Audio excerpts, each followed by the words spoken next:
Proses evakuasi seekor sapi yang tercebur ke dalam sumur sedalam 10 meter di Desa Jatilengger, Kecamatan Ponggok, Blitar, Jawa Timur berlangsung dramatis.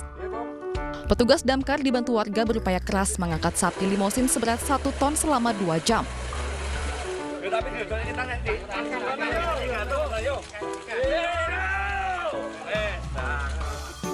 Sapi ini lepas dari kandang dan tercebur dalam sumur tua selama 24 jam. Diameternya sekitar 80 meteran, sumur lama yang di tengah perkebunan warga. Tadi butuh berapa lama Pak untuk evakuasi? Diperkirakan sekitar 2 jam. Harga sapi yang tercebur ke dalam sumur tersebut diperkirakan mencapai 25 juta rupiah. Sang pemilik bersyukur karena hewan peliharaannya bisa diselamatkan.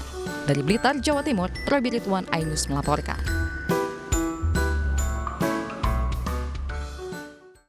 Pemirsa, pencarian 2 orang wisatawan asing yang terseret ombak di Pantai Diamond, Nusa Penida, Klukung, Bali tidak membuahkan hasil. Tim terkendala angin kencang dan gelombang tinggi saat proses pencarian.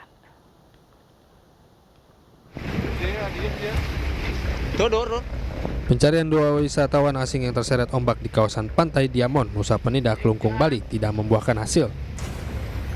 Tim pencarian melibatkan Basarnas, Polair, dan Polsek Nusa Penida juga belum membuahkan hasil. Kondisi cuaca buruk dan angin kencang dibarengi gelombang tinggi menyulitkan petugas dalam menyisir lokasi kejadian. Selain menyisir beberapa mil dari TKP, petugas juga menyisir area tempat kejadian dengan memantau arah pergerakan arus laut. Tadi kita juga sudah melakukan pencarian ke LKP atau lokasi tempat kejadian. Kita sudah memasuki teluk, namun kita terkendala cuaca karena di perairan sebelah timur Nusa Penida itu cuacanya berubah, angin tiba-tiba kencang dan lalu Petugas akan terus melakukan pencarian dengan menyisir di lautan hingga melakukan pemantauan dari atas bukit. Dari Klungkung, Bali, IGD Juli Arsana, iNews melaporkan. Pemirsa, Ketua Dewan Pembina sekaligus Ketua Umum Partai Gerindra Prabowo Subianto meresmikan pembukaan kantor Badan Pemenangan Pemilu Partai Gerindra di Jalan Letjen S. Parman, Selipi, Jakarta Barat. Menghadapi pemilu 2024 mendatang, Gerindra, partai yang dikomandoi oleh Prabowo Subianto ini, meresmikan kantor Badan Pemenangan Partai Gerindra yang berada di kawasan Selipi, Jakarta Barat pada Sabtu siang.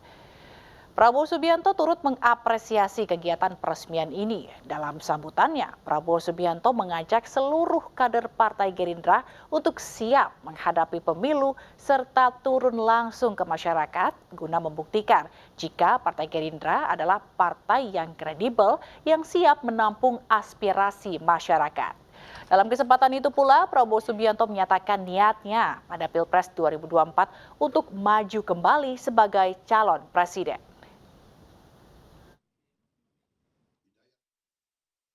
Inisiatif yang berasal dari bawah, ya saya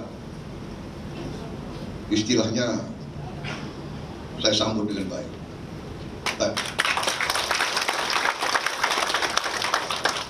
Kan lazimnya itu kan badan pemenangan pemilu kan begitu. Baru tadi malam bisa dikasih tahu, Pak, besok badan pemilihan presiden. Badan pemenangan presiden. Ya, tidak apa-apa, ini inovasi, kreativitas, inisiatif yang positif. Sementara itu, isu reshuffle kabinet terus bergulir dengan kode-kode yang dilontarkan Presiden Jokowi.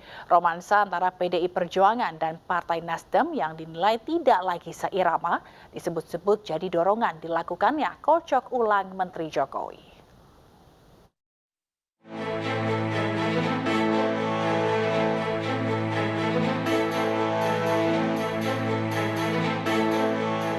Wacana reshuffle mengemuka semakin nyaring seiring kode-kode yang mengalir dari bibir anggota partai koalisi.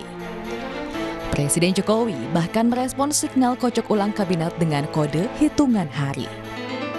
Dari Dirut. Ya. Terkait isu reshuffle, Pak, ada isu reshuffle bagaimana, Pak? Untuk reshuffle, Pak? Besok.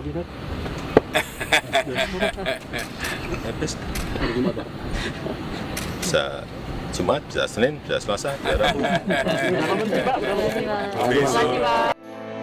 Kocok ulang kabinet menguat ketika cengkrama antara PDI Perjuangan dan Partai Nasdem memudar, tak lagi seirama dengan semakin dekatnya Pesta Demokrasi 2024. Spekulan atas kerumitan hubungan PDI Perjuangan dengan Nasdem terkait menteri disebut-sebut atas dasar suka atau tidak suka, hingga berujung pada sinyal reshuffle menteri. Ketua DPP PDI Perjuangan Jarod Saiful Hidayat belak-belakan meminta Jokowi mengevaluasi 2 menteri dari Partai Nasdem. Jarod bahkan menyinggung agar 2 menteri dari Nasdem mengundurkan diri. Nasdem yang masih menjadi rekan koalisi mengambil langkah anti-mainstream dengan mengusung Anies Baswedan sebagai capres di Pilpres 2024. Ketika wacana kocok ulang kabinet beriak dan isu menteri akan kembali berganti, Nasdem menegaskan mengikuti keputusan Jokowi. Urusannya presiden dicampur-campur, itu prerogatif presiden, serahkan pada presiden kok.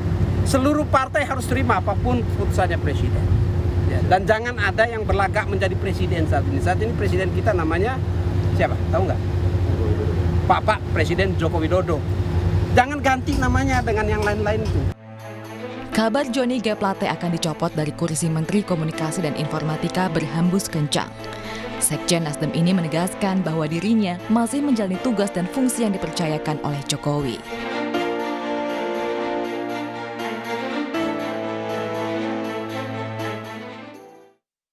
Teknologi informasi di era 5.0 sangat mempengaruhi kehidupan dan perilaku pemuda. Teknologi yang digunakan dengan baik dan positif serta berkarakter dapat membentuk kualitas pemuda dalam pembangunan bangsa. Pemuda perlu memaksimalkan potensinya untuk menghadapi tantangan dan perubahan zaman ke era Society 5.0. Dalam podcast Aksi Nyata Partai Perindo, Pemuda Perindo sebagai organisasi sayap partai bernomor 16 ini menegaskan pentingnya memberikan pendidikan formal serta karakter kepada para pemuda agar mampu menguasai teknologi dan siap menghadapi perkembangan zaman. Masalah yang imperatif itu adalah masalah pendidikan.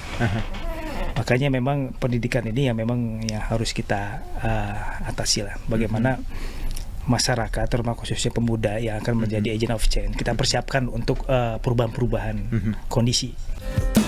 Di era Society 5.0 dibutuhkan manusia-manusia dengan karakter yang baik dan tangguh agar mampu memanfaatkan teknologi dengan baik.